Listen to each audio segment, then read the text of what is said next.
DK ವಿರುದ್ಧ ಹರಿಹಾಯ್ದ ಮಾಜಿ CM Yediyurappa. ಇದು ಅವನ ತಲೆ ತಿರುಕ ಮಾತು. ಇದ್ಯಾವುದಕ್ಕೂ ಕವಡೆ ಕಾಸಿನ ಕಿಮ್ಮತ್ತಿಲ್ಲ. ಈ ದೇಶದಲ್ಲಿ ಹಿಂದೂ, ಮುಸ್ಲಿಂ, ಕ್ರಿಶ್ಚಿಯನ್ಸ್ ಎಲ್ಲರೂ ಒಂದೇ ತಾಯಿ ಮಕ್ಕಳಂತೆ ಅನ್ನೋದು ಬಿಜೆಪಿ ಕ್ಷುಲ್ಲಕ ಹೇಳಿಕೆ ಕೊಡುವ ಮೂಲಕ ಮನವೊಲಿಕೆ. ಮುಸ್ಲಿಮರ ಮನವೊಲಿಸ್ತೀವಿ ಅನ್ನೋ ಭ್ರಮೆಯಲ್ಲಿದ್ದಾರೆ. ಅವನ ತಲೆ ತಿರುಕು ಮಾತು. ಇವ್ಯಾವುದಕ್ಕೂ ಕವಡೆ ಕಾಸಿನ ಕಿಮ್ಮತ್ತಿಲ್ಲ. ಈ ದೇಶದಲ್ಲಿ ಹಿಂದೂ, ಮುಸ್ಲಿಂ, ಕ್ರಿಶ್ಚಿಯನ್ ಒಂದೇ ತಾಯಿ ಮಕ್ಕಳಂತೆ ಬಾಳಬೇಕು ಅಂತ ಹೇಳುವಂಥ ಪಾರ್ಟಿ ಭಾರತೀಯ ಜನತಾ ಪಾರ್ಟಿ. ಈ ಥರ ಕ್ಷುಲ್ಲಕ ಹೇಳಿಕೆ ಕೊಡೋದ್ರಿಂದ ಮುಸ್ಲಿಂ ಮನವೊಲಿಸ್ತೀವಿ ಅನ್ನೋ ಭ್ರಮೆನಲ್ಲಿ ಅವರಿದ್ದಾರೆ. ಸಾಧ್ಯ ಇಲ್ಲ. ಈ ಬಾರಿ ದೊಡ್ಡ ಪ್ರಮಾಣದಲ್ಲಿ ಮುಸ್ಲಿಂ ಬಂಧುಗಳು ಸಹ ನಮಗೆ ದೊಡ್ಡ ಅಂತರದಲ್ಲಿ ಓಟನ್ನು ಹಾಕೋರಿದ್ದಾರೆ. ಬಿಜೆಪಿ ಅಲ್ಪಸಂಖ್ಯಾತರ ವಿರೋಧಿ ಪಕ್ಷ ಅಲ್ಲ. ಭಯೋತ್ಪಾದಕರು, ಕೊಲೆಗಡುಕರ ಬಗ್ಗೆ ಮಾತಾಡ್ತಿದ್ದೀವಿ. ಕಾಂಗ್ರೆಸ್ ತುಷ್ಟೀಕರಣದ ವಿರುದ್ಧ ಮಾತಾಡ್ತಿದ್ವಿ. ಕಾಂಗ್ರೆಸ್ ವಿರುದ್ಧ BY ವಿಜೇಂದ್ರ ಕಿಡಿ. ನೋಡ್ರಿ, ನಾವು ಮುಸ್ಲಿಮರ ಬಗ್ಗೆ ಮಾತನಾಡ್ತಾ ಇಲ್ಲ. ಯಾರು ದೇಶದ್ರೋಹಿಗಳಿದ್ದಾರೆ,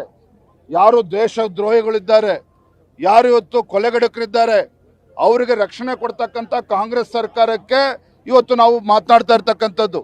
ಅಲ್ಪಸಂಖ್ಯಾತರು ಇವು ವಿರೋಧಿಗಳು ಭಾರತೀಯ ಜನತಾ ಪಾರ್ಟಿ ಏನಲ್ಲ. ಆದ್ರೆ ಇವತ್ತು ಅಲ್ಪಸಂಖ್ಯಾತರ ತುಷ್ಟೀಕರಣ ಮಾಡ್ತಕ್ಕಂಥ ನಿಟ್ಟಿನಲ್ಲಿ ಇವತ್ತು ಕೊಲೆಗಡುಕರನ್ನ, ದೇಶದ್ರೋಹಿಗಳನ್ನ ಪಾಕಿಸ್ತಾನ್ ಜಿಂದಾಬಾದ್ ಅಂತೇಳಿ ಘೋಷಣೆ ಹಾಕಿರ್ತಕ್ಕಂಥವ್ರಿಗೂ ಏನು ರಕ್ಷಣೆ ಕೊಡ್ತಕ್ಕಂಥ ಕೆಲಸ ಇವತ್ತು ಕಾಂಗ್ರೆಸ್ ಸರ್ಕಾರ ಮಾಡ್ತಾ ಇದೆ. ಇದಕ್ಕೆ ತಕ್ಕ ಉತ್ತರ ನಾವು ನೀಡ್ತೇವೆ ಬರಂತ ದಿನಗಳಲ್ಲಿ. ನಾವು ಮುಸ್ಲಿಂ ಸಮುದಾಯಕ್ಕೆ ಹಿಂಸೆ ಕೊಟ್ಟಿಲ್ಲ, ಹಿಂದೂ ಸಮುದಾಯಕ್ಕೂ ಹಿಂಸೆ ಕೊಡ್ತಿರೋದು ಕಾಂಗ್ರೆಸ್. ನೇಹಾ ಕುಟುಂಬದ ವಿರುದ್ಧ ಮಾತಾಡಿದ್ದು ಹಿಂಸೆ ಅಲ್ವಾ? ಡಿಕೆ ಹೇಳಿಕೆಗೆ ಶಾಸಕ ಮಹೇಶ್ ತೆಂಗಿನಕಾಯಿ ತಿರುಗೇಟು.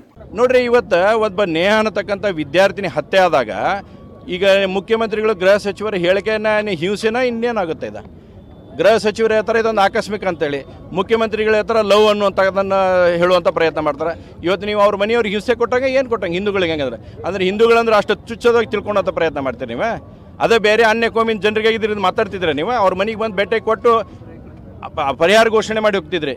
ಆದ್ರೆ ಇವತ್ತು ಏನು ಮಾಡಿದ್ದಾರೆ ಇವತ್ತು ಸರ್ಕಾರದವ್ರು? ಇವತ್ತು ಇದಕ್ಕಿಂತ ಹಿಂದೂಗಳಿಗೆ ಇವತ್ತು ಅನ್ಯಾಯ ಮಾಡ್ತಕ್ಕಂಥವ್ರು, ಮೋಸ ಮಾಡ್ತಕ್ಕಂಥವ್ರು ಕಾಂಗ್ರೆಸ್ ಪಾರ್ಟಿ ಅನ್ನೋದು ಜಗಜ್ಜಾಹೀರಾಗೈತಿ ಇವತ್ತು.